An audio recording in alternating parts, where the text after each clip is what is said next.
There were many options that these nations could have taken, and they chose not to, and many of them diplomatic. They didn't need to go to war. I'm not saying go to war. I'm saying they could have put pressure on the Americans enough to make them rein in the genocide. They chose not to, and not only that, they reassured the Americans that genocide is not a red line. My God, the Egyptians just showed themselves to be a nothing nation. I'm sorry to all the Egyptians out there, but shame on you. You stand for nothing. You are nothing. You're worse than nothing. You're going to sit there and let your fellow Arabs, your Palestinian brothers, be slaughtered like this. Backdrop of 10,000 murdered children. How low is the threshold of morality that if with the backdrop of genocide, you have still not found it in your moral conscience to call for a ceasefire? You are heartless. Until death. We can never give up. We must always support Palestine. Rafah has become a hotspot for Israel as it receives stringent universal international condemnation for attacking it. The city is only 24 square miles and currently has over 1.7 million Palestinians trapped there.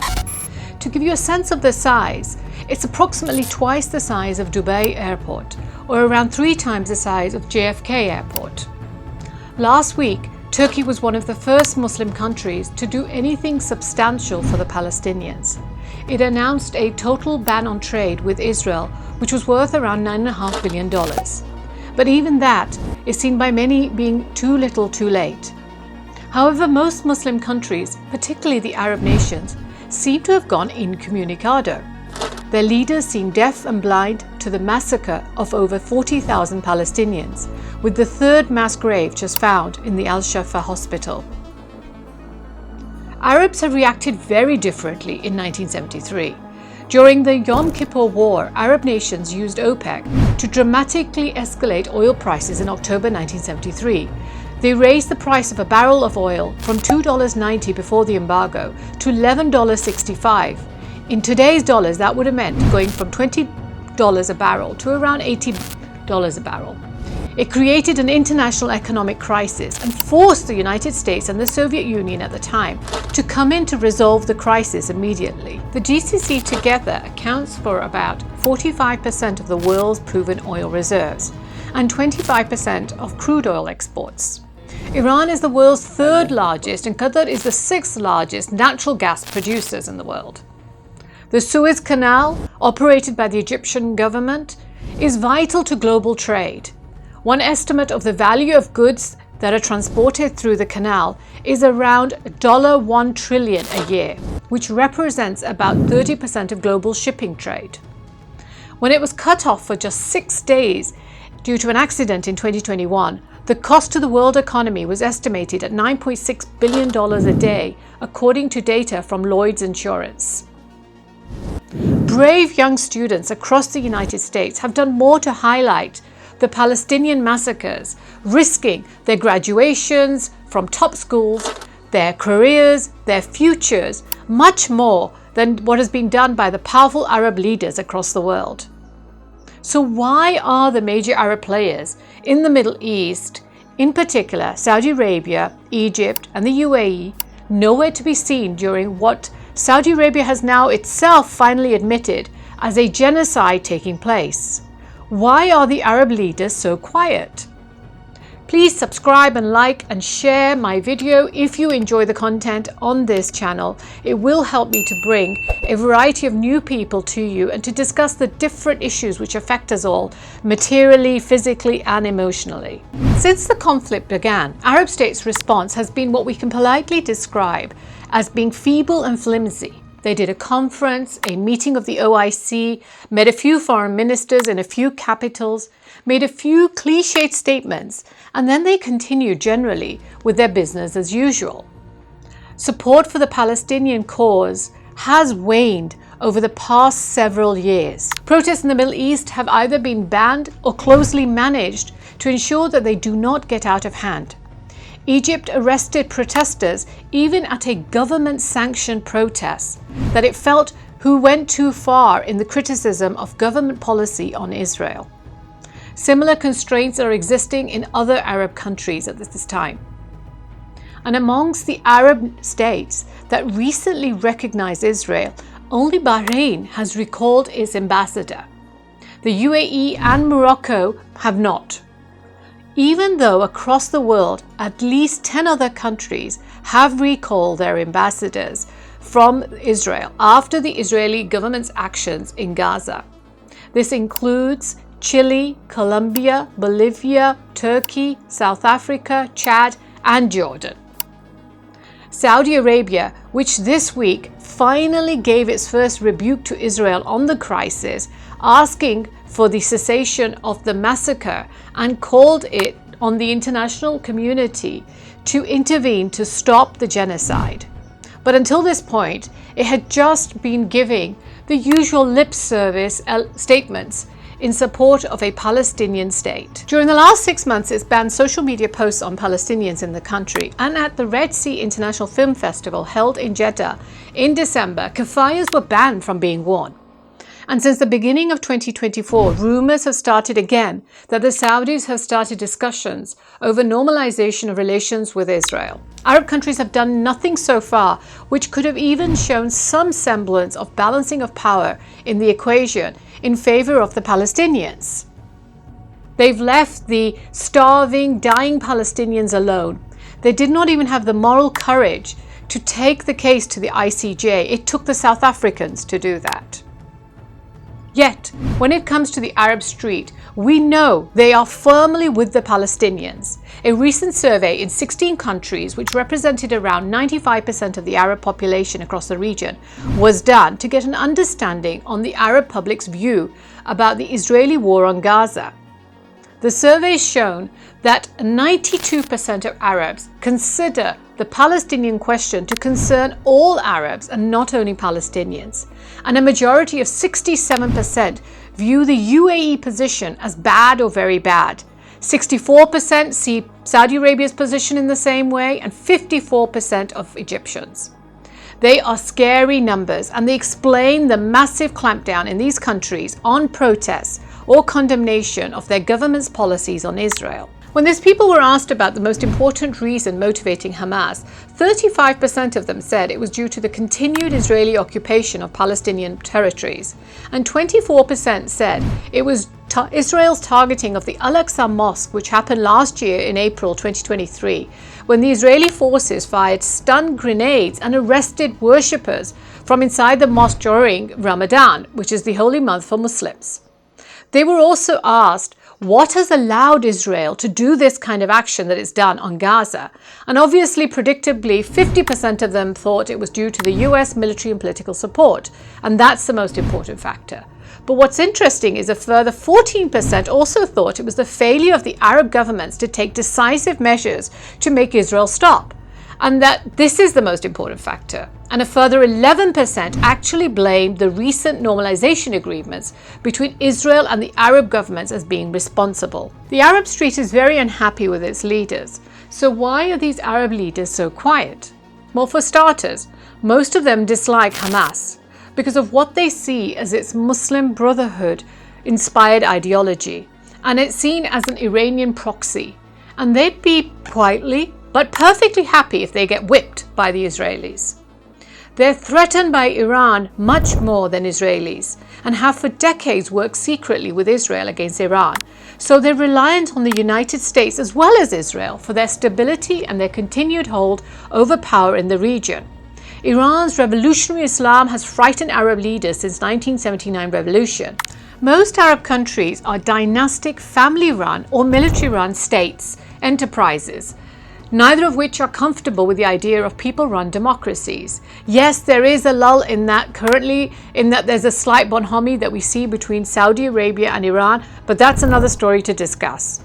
In 2018, during Crown Prince Mohammed bin Salman's visit to Washington, a number of reports came out regarding comments he made during his meetings with Jewish leaders, where he is said to have described the Palestinians as a problem and said that Mahmoud Abbas needed to resolve the issue and accept a peace deal and let the region concentrate on Iran. Now, this attribution to the prince was denied by the Saudi officials.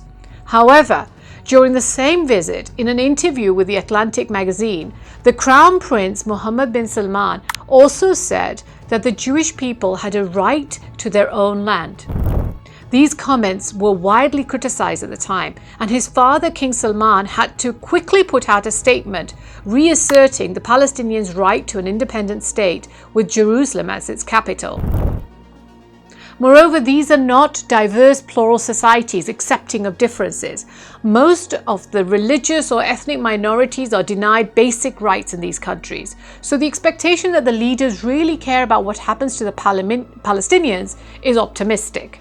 The Arab ruling elite are dependent on the goodwill of the United States to sustain themselves in power. So why would they upset their apple carts?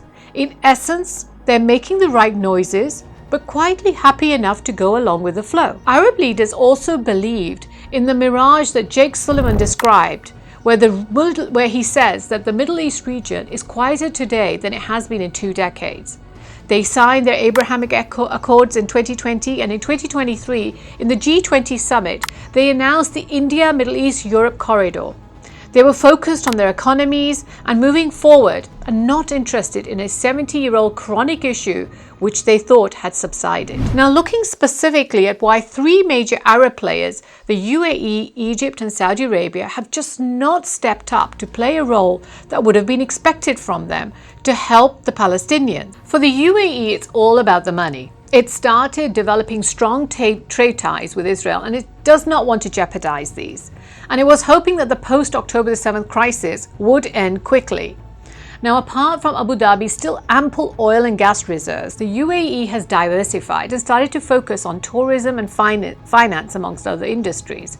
And we know that Russian money is in Dubai, as is Iranian money, Indian money, and money that's been siphoned off from Pakistan all the way to Nigeria. And now they want the Israelis to come in as well. The Abrahamic Accords, which were signed in 2020, started full diplomatic relations with Israel, and what President called is the dawn of the new Middle East. The UAE wanted to improve its trade relations and saw opportunities in Israel, especially in the fields of business relations, tourism, and scientific cooperation. Over 1 million Israeli tourists have come to the country in the last 3 years since the accords were signed. And according to tourist sites, there are over 100 flights each week between the 2 countries. The UAE has signed the Comprehensive Economic Partnership Agreement with Israel. This is the first free trade agreement with Israel with a Gulf country.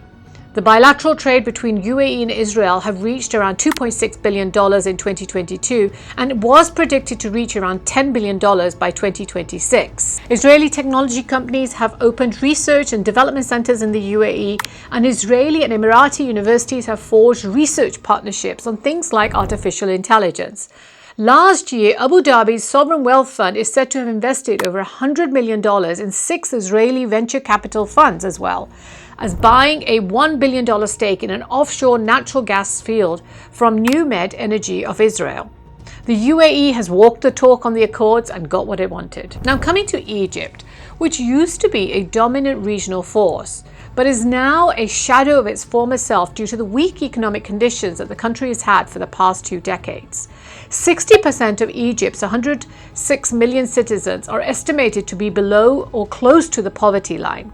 Remittances during the 2022 to 23 year fell by 30%. Inflation's at 38%. Interest rates are 27%. And the Egyptian pound depreciated by 60% in 1 day when the country moved to the floating exchange rate. Since the war in Gaza, which touches Egypt's northeastern border, tourist visits are down 10% last year. And it's hit the Suez Canal revenues as well, which have dropped by over 50%.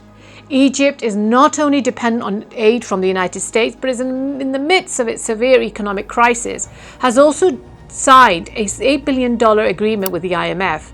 It's also dependent on aid from the GCC countries, which have given it $30 billion to put into the central bank and $16 billion of other credit agreements. And it's just signed an investment deal of $35 billion with an Emirati sovereign fund for developing a resort on its Mediterranean coast. Egypt is even dependent on Israel for natural gas for its domestic consumption. And the 2 countries also cooperate extensively on military and intelligence matters. For example, Israel has carried out drone strikes against armed groups in Egypt's North Sinai. So we shouldn't be surprised that along with economic dependence comes a loss of political sovereignty. President Sisi is hugely unpopular, but he keeps the control through a tight fist. He desperately wants political and economic stability to make his life easier, and he cannot afford to upset this apple cart for a moral victory. Finally, why have the Saudis remained quiet at the atrocities happening in Gaza? It's the preeminent leader of the Muslim world as the custodian of the Muslim holy cities, and because of its immense oil wealth and the ability to pay Santa Claus to other needy nations. Saudi's security perspective and its current economic conditions means it's viewing the Palestinian issue from its own direct internal needs rather than taking a position as a Muslim country or from a moral stance. The Saudi-American relationship since 1945, when Franklin Roosevelt met King Abdulaziz bin Saud aboard the USS Quincy, was rooted in a simple bargain. The kingdom keeps the oil flowing and the America keeps the kingdom safe. It's a strategic pact that's worked for both sides, with Saudi Arabia as the strategic outpost of the United States in the Middle East. Now, while some differences have occurred over this period with relation to, for example, what the United States wanted on oil prices in 1973, or in 2022, when after the Russians invaded Ukraine, Biden asked the kingdom to lower oil prices and they ignored him, they have generally both walked in tandem. However, this importance of the Saudis has changed to some degree as the United States has become less dependent on Saudi imported oil due to its fracking technology. And in the year, for example, in the year 2000, it used to import around 1,500 million barrels per day. In 2022, it imported less than 500 million barrels per day from Saudi. However, for the Saudi royal family, US security dependence remains. So in fact, with time, it's becoming even more important for them to retain their power. Even this famous Arab Peace Initiative, which was launched in 2002, which was ostensibly done for the Palestinians, has an interesting background to it. In February 2002, Crown Prince Abdullah of Saudi Arabia gave an interview to the New York Times columnist Thomas Friedman, in which he proposed to Israel the full withdrawal from the occupied territories in accord with the United Nations resolutions, including in Jerusalem, for the full normalization of relations. But what is even more interesting is the timing on which he spoke on this. It was in the wake of the terrorist attacks on September the 11th, 2001, when Saudi Arabia was under intense pressure since 15 of the 19 9/11 hijackers were Saudis. By doing this interview, Crown Prince Abdullah transformed the media's attention from Saudi involvement in terrorism to Saudi peacemaking on Israel and Palestine. One of the key objectives from the Saudi side for the rumored normalization of relations talk with Israelis even now is that the Saudis want a NATO-style defense pact from the United States, in that if they're ever attacked, the United States will come to their rescue. The Saudis have been secretly working for decades now, along with the Israelis and the Americans, on various intelligence projects, and their agencies are known to meet quite regularly. Various reports in the past several years have been made of secret visits by Saudi Arabian officials to Israel, although these have all been officially denied by the country. So there's no doubt by now that the Saudi Arabia is seeking to build closer economic and security ties with Israel, and the acknowledgement of back-channel communications between the governments has been made several times by the United States side. However, what's new now, post-October the 7th, is that the Saudis know they have to put a Palestinian state prominently on the agenda, which was being sidelined before, both by the other Arab countries who signed the Abrahamic Accords and by the Saudis during their normalization conversations in the past 1 year. Finally, coming to the economic circumstances that have also kept the Saudis mum on the Palestinians. Saudi is dependent on oil exports, which account for 90% of government revenues. Their dependence on this oil makes them very vulnerable to its price fluctuations. And at the same time, they have very high government spending, which has meant for the past decade or more, they've had very large government budget deficits. These went as high as negative 11% in 2020. This high government spending is basically due to the high defense spending they do, as well as their political patronage system, which is necessary to keep the people happy under a monarchical rule. This is mostly coming through subsidies and various programs they have. The country also has high youth unemployment, which is conservatively estimated at 15%, and the 50% of which is graduates. And this is despite the high numbers that are employed in government jobs. Crown Prince Mohammed bin Salman has been working actively to diversify the Saudi economy away from oil, and he set up his Vision 2030 focusing on non-oil sectors like tourism, manufacturing and technology. He's aiming to boost private sector growth and attract foreign investment, but that takes time. And in the meantime, the Saudis still need those oil revenues to develop the trillion-dollar projects which he's set up under this Vision 2030. The IMEC Corridor, which was launched to a huge fanfare in the G20 summit, is a corridor which was to move trade via a shipping route from India to the United Arab Emirates, rail network to Saudi Arabia and Jordan and Israel, after which the goods would be loaded onto ships to cross the Mediterranean Sea and to dock in Greece.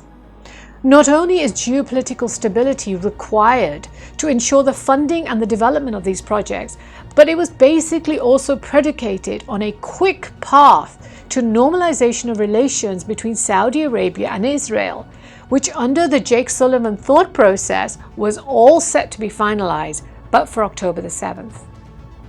Thank you so much for watching this today. Please do give me your comments below the video and like and subscribe the channel. Thank you so much for your help. Thank you.